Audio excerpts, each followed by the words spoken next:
Good morning, ladies and gentlemen. Let me welcome you to Mzuzu University once again after the welcome address, which was given by the Vice Chancellor. My name is Yona Mugwira. I'm the University Registrar for this university.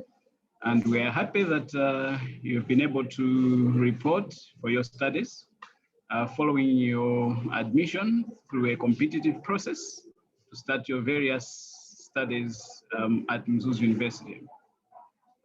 I have a small presentation which I want to take you through, and I just want you to pay close attention so that as we go through this, you are able to know as much important information as you need as you settle down in the university. So I'll start sharing my presentation on the screen so that you're able to follow the PowerPoint that I prepared. Just a minute, there we go.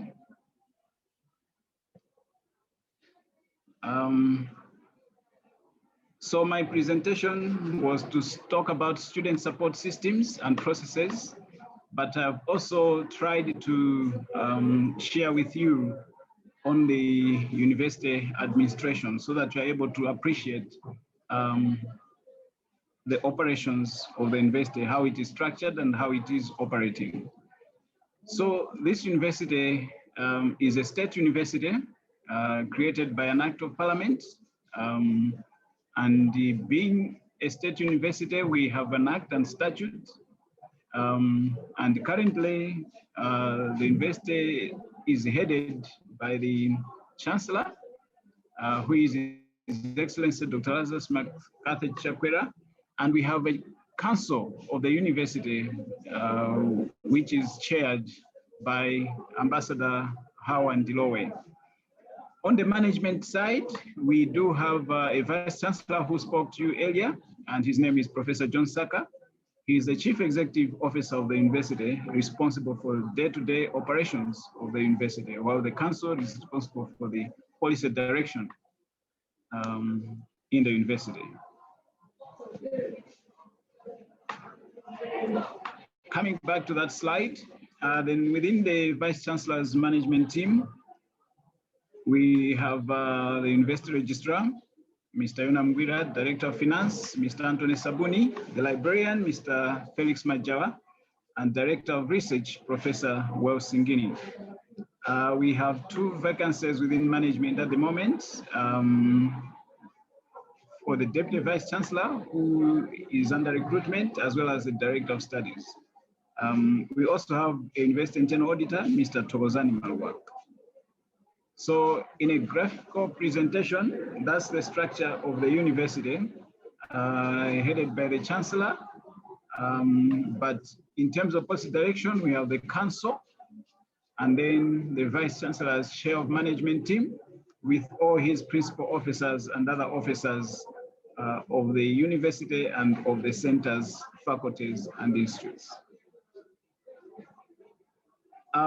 So just to highlight the key administrative issues that the Vice Chancellor is responsible for, he's the Chief Academic as well as Administrative Officer, and he's responsible to counsel for all operational matters of the university. He's a controlling officer of the university, accountable to government on all financial matters and procurement functions, and he chairs the Senate, management team, appointments committee, and so many other committees of the university. Then we do have deans of faculty who are responsible for all the programs that you've been selected for. The deans are responsible for the discipline of students following courses, programs in those faculties. And these faculties are composed of all departments who are supporting the courses within that program. So the dean is the head of the faculty, and he works hand in hand with the heads of department in delivering courses and programs. At the moment, we have 6 faculties: the Faculty of Education, Environmental Sciences, Health Sciences, Tourism, Hospitality Management, Science, Technology and Innovation, and the Faculty of Humanities and Social Science. So later on, you have the presentation from the Chair of Deans, who will talk to you more about how faculties are organized, the programs and key highlights of the academic issues as you prepare yourselves into the student life.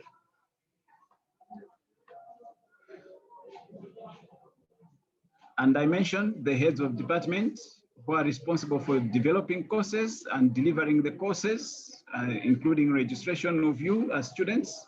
And these monitor performance and conduct assessments, but at the same time, they make regular reports to the faculties. Departments also offer short courses, they carry out research, consultancies, and engage in outreach programs. Apart from the Vice Chancellor, the Deans, the heads, we also have other important directors and other service departments. So I should hasten to introduce Ms. Patricia Notale, who is Director for Center for Open, Distance and E-Learning. Mr. Sean Naija, who is Director of ICT. Mr. Tozan Marwa, who is the University Internal Auditor, Dean of Students, Mr. Fisian Gwira, University Trust Fund Manager, Mr. Mbachaz Walungu, and Projects and Estates Manager, Mrs. Samba Kambalame. In terms of academic progress of students, it's important to know that Senate is the highest academic body in the university, composed of the Vice Chancellor, the Deans, and the librarian and directors. It is responsible for all the programs, courses, and admission of students, as well as the awards. And it's the ultimate decision-making in terms of academic matters.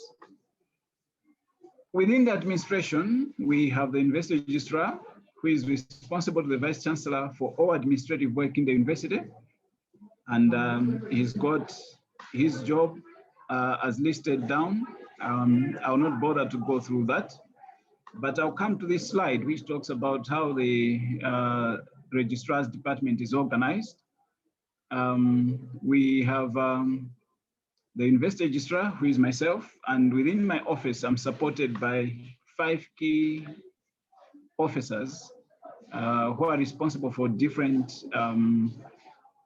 services. We have a Senior Assistant Registrar Administration, Mr. James Bilimbe. We have Senior Assistant Registrar, who is responsible for admissions and student affairs, that's Mese Kaunda. Assistant Registrar Academic and Planning, that's Mr. Wezi Shawa. We have Assistant Registrar Open, Distance and E-Learning, Mr. Prince Mpasa Yagupe, and Assistant Registrar Human Resource Management and Training, who is Mr. Joseph Chagoma. You'll be interacting with these officers from time to time as and per the need requires. So it's important to note them. When it comes to student support services, the University Registrar is a chairperson of the Student Affairs Committee. And that Student Affairs Committee works hand in hand with the Students' Council, Mzuzu University Students' Council, in ensuring that the welfare of students is well looked after and it is promoted. So within that function area, we have Dean of Students, Mr. Fisian Gwira, and he works with the wardens to make sure that the welfare of students in the hostels is all right. But he also works with students on many matters, including liaison with the Mzuzu University Students Union through the Representative Council. Within the Registrar's Office, under the Assistant Registrar Admissions and Student Affairs, as well as under the Administrative Senior Assistant Registrar, we have the Office of the Matron, the Medical Center, the catering, which is currently obsolete, I should say, because we outsource those services. Therefore, our students are able to make arrangements for their own meals elsewhere. Then we have the security section, which is our arm that ensures that we are safe and secure within the campus as well as within the surrounding communities. Then we have the registry. This is where most of the registration, records keeping, and so on and so forth takes place. So you need to familiarize yourself with that, because when you need something, you should know exactly where that service may be obtained. So know who to talk to when you need services as indicated. So as you are doing your registration currently, you must bear in mind that the university operates on a semester system, and our semester system has got 16 weeks in an academic year. Normally, our registration is done online, but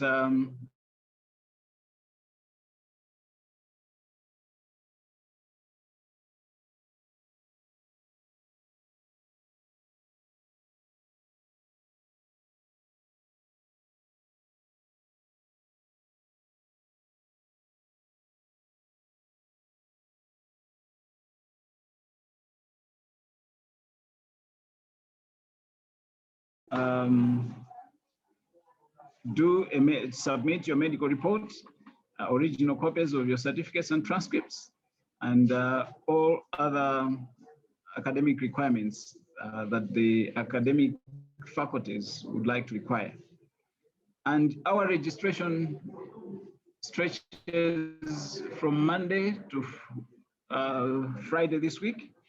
Beyond Friday, everyone will be required to pay a late registration fee per day, which is 2,000 kwacha, and that after 14 days, will not allow any further late registration. I'll skip that for now. Let me just talk briefly about your student performance. So you are supposed to attend all classes because these are taught programs you've been selected for. If you miss 12 hours or more of lecture time in any registered course, you may not be able to qualify to sit end of semester exams. And so you must make sure that you attend all the classes, laboratory sessions, tutorials, and practical sessions in all the courses that you have registered. You must also bear in mind that as a student, you're encouraged to participate in extracurricular activities, but participation in extracurricular activities will not be accepted as an excuse for poor performance if you don't do well at the end of the semester.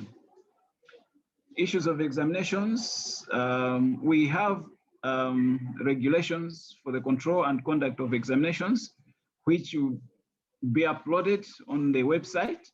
Make sure that you read all the regulations to do with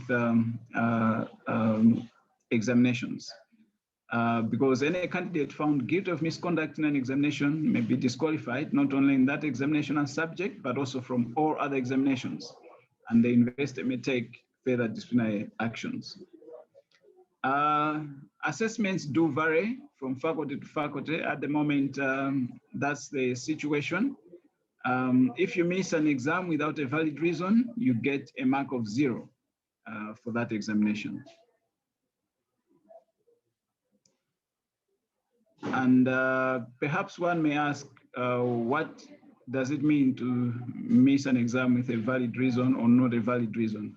When an exam has been set, you are supposed to attend it. You can only miss an exam with a valid reason by way of illness or incapacitation, or indeed when you've lost a clue. And when you are in that situation, what you need to do is to inform the university registrar, who in turn also inform the faculty and the departments that somebody is attending courses from.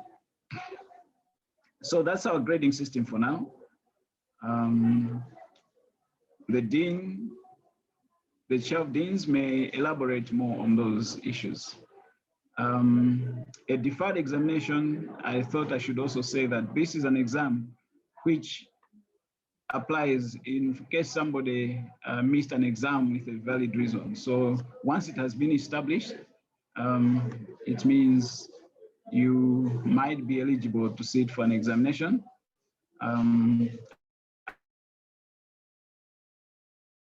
At a later stage, and it's called a deferred examination, is offered if a student passes in other subjects but fails in not more than 2 courses with a supplementable grade. So in that case, you qualify for supplementary examination if you fail between 44 and 35.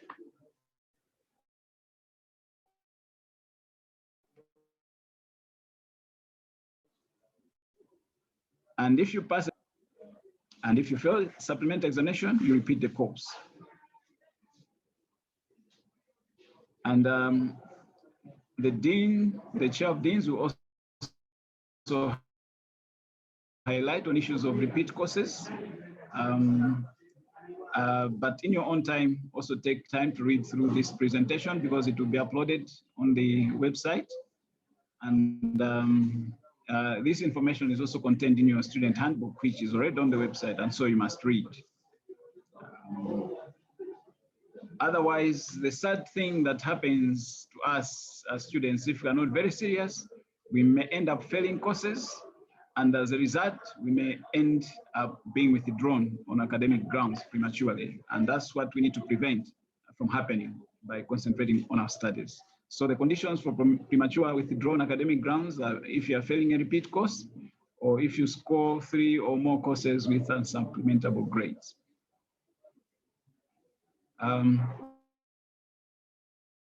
The registrar releases end of semester examinations once they have been approved by Senate, and each student checks the results through their portal online, and students with outstanding fee balances are not able to access their results. Those issues of to do with assessments, as a university, we do not allow students to cheat during examinations.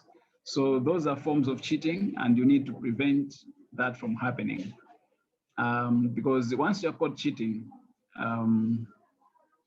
the punishments are quite varied. But in the case of cheating in an exam, examination cheating results to our expulsion. So we will expel you from the university once you caught cheating, and therefore, of course, we have an academic appeals in place, which you must be familiar with, and this information is also contained in the handbook. That's a procedure for handling complaints and appeals. You must read that at your own time. So coming towards the end, I just thought I should highlight again that in terms of governance, we have the Mzuzu University Council as a governance structure that oversees the day-to-day management of the university, and the Vice Chancellor reports to Council. Then we have Senate, which is an organ that is the highest academic body, and it has got its committees. The faculty committees and departmental boards. Students are represented at the faculty boards, departmental boards, and at University Council, but not in Senate. So I just want you to be familiar with your constitution of the land. You need to read the Constitution of the Republic of Malawi. You need to read the Mzuzu University Act and Statutes. You need to read the Student Information Handbook. You need to read the Mzuzu Constitution. And we have various policy documents, rules and regulations, which we upload on the website. And we also have to bear in mind that we operate within the laws of the country. We don't operate in a vacuum. So as students and as Malawi citizens, we operate in an environment that is regulated by law. So we are not immune to legal requirements. We must follow the law. We must follow the procedures as outlined in various particular documents that guide situations. Having come this far, I really want to wish you a successful time at Mzuzu University, fruitful time at Mzuzu University. I implore upon you to work hard in your various programs and have the success at the end of the day. Life in a university excites all of us when we come to a point of graduation, when we release you out in the field to go into the world and save the country, save the region, save the world as graduates coming from Mzuzu University. I wish you well. And just to remind you that we are operating in an environment that has got this pandemic, COVID-19. Therefore, at all times, make sure that you wear your masks and